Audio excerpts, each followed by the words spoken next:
In the previous example, we saw what happened when we reacted a secondary alkyl halide in the presence of a Lewis acid with benzene ring, and we ended up getting just a single product, and that was this one here.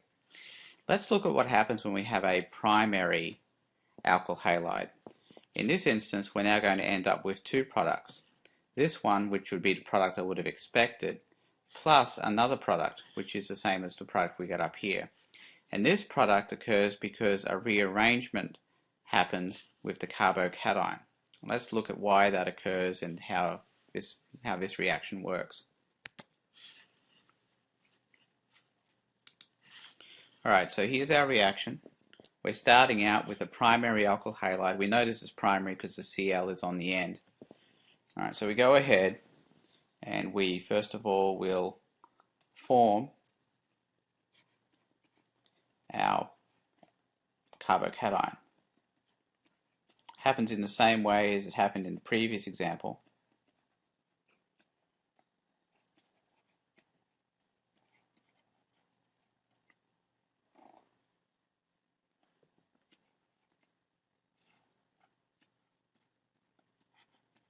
And we end up getting the AlCl4 minus.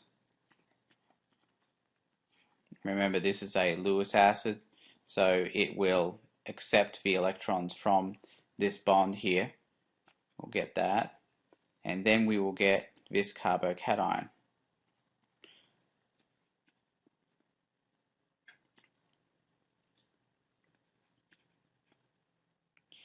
Now the thing about this carbocation is that it is a primary carbocation. And as we discussed earlier, this is very unstable. So what will happen is it will do its best to rearrange into something more stable. And when it rearranges, here's how it works.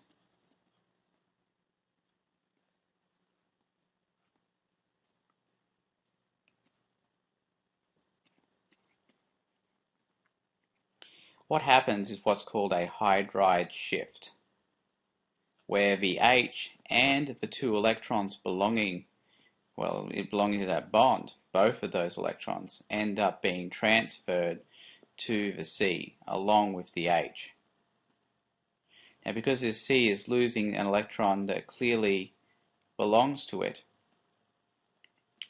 this C now ends up with a positive charge.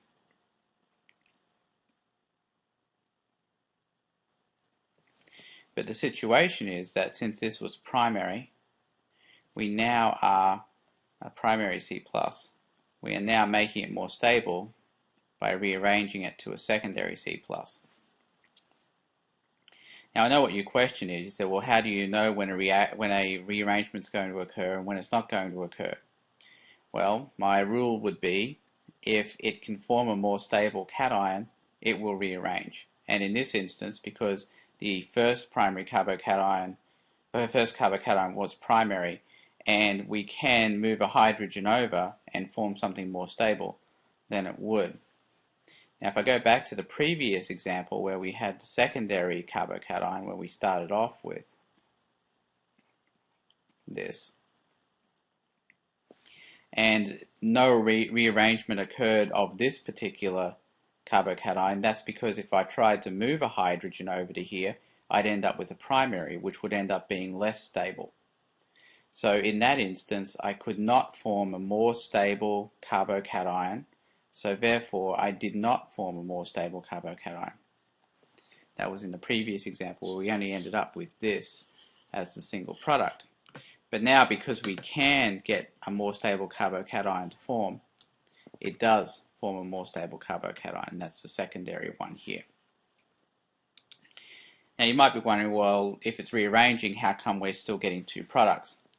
Well, what's happening is that the speed of the rearrangement is actually comparable to the speed of this compound reacting with the benzene ring. So we probably end up getting about 50% of this reacting with the benzene ring, and then the other 50% of this being converted to the secondary carbocation. And as I said, the reason for that is because the speed of reaction of this with the benzene ring is about the same as the speed of the rearrangement. So let's look at how the product forms. from the primary one.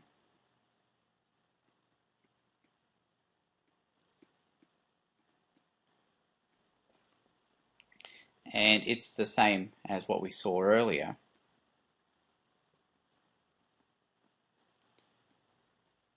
It attacks the double bond. We end up bonding to the C and putting the plus on the other carbon where the double bond was.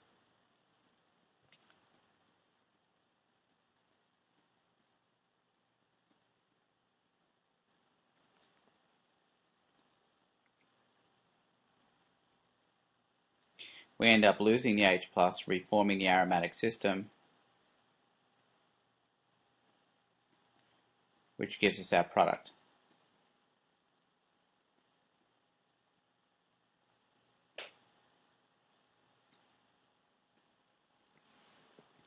Alright, so we still also have the secondary carbocation to worry about as well.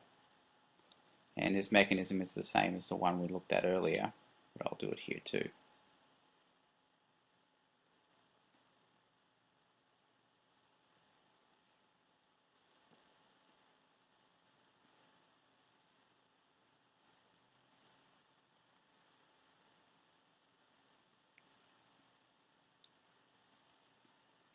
Alright, so that's how we get the secondary alkyl group to attach to the ring. We lose the H+, and we get our second product.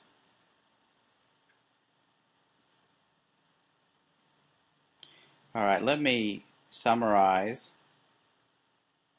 how this happened. Alright, so what we started out with was a primary alkyl halide, which when we took the chlorine off, we ended up with a primary carbocation. This primary carbocation had the ability or the possibility to rearrange to something more stable, that is a secondary carbocation. Now, because the speed of the rearrangement and the speed of the reaction with the benzene were comparable, we could get reaction of the benzene ring with the initial C+ compound, the primary C+ compound, to form the product from the primary carbocation. And we will also get reaction of the benzene ring with the secondary product as well, the secondary carbocation.